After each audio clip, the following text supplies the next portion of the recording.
So, magpapak tayo ng order from Ate Althea. So, mag-alcohol na tayo kasi naghihintay siya sa labas and naiya naman ako papasukin siya kasi nga bawal magpapasok ng bata sa bahay namin or kahit kaano-ano man namin. Kung wala sila mama yun. So, kuha muna tayo dito. Anyway, ito yung mga napagbentahan ko sa school. Pinapabarya ko na sila lahat. So, ang dami kong napagbentahan. Diba?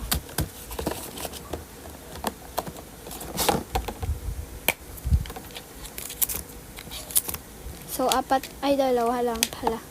Apat. Ba't tayo mabalik? Kunin tayo ng freebie.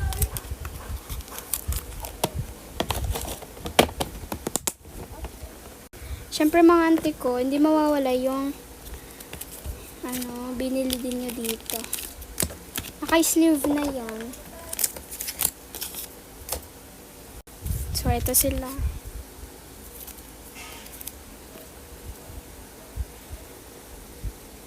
Sa kabilaan.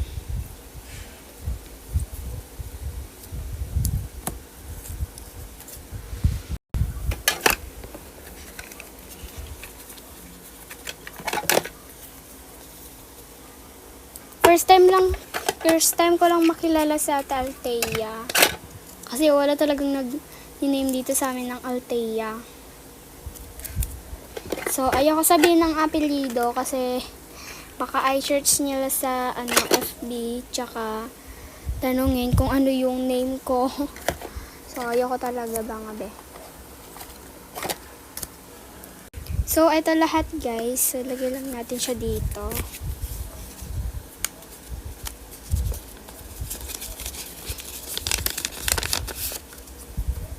Ay, wait lang. Yung order muna.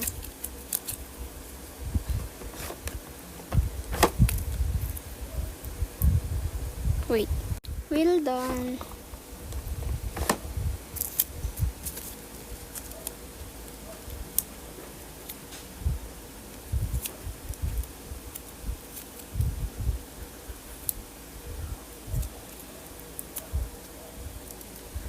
So, ilagay na natin mga auntie ko.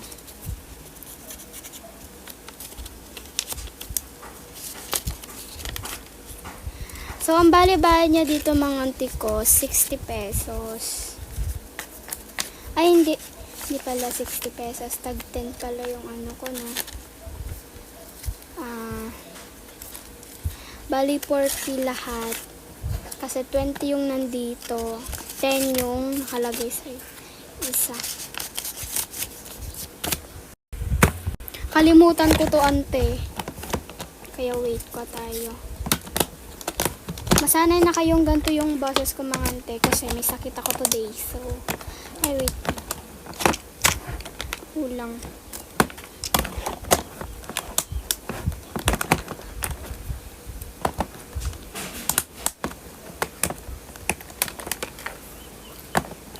And dito sa amin mahangin kaya parang ilang araw hindi ako makakapag-upload kasi sobrang lakas ng hangin dito. Pero hindi naman naulan mga ante ko. Malakas lang talaga yung ulan. Oh, so ito siya. New jeans.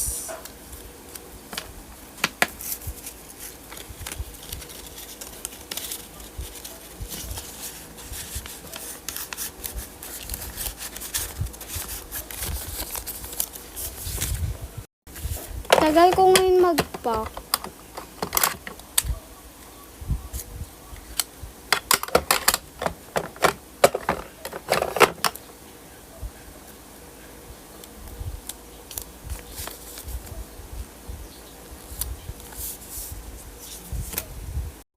So, eto na nga mga be.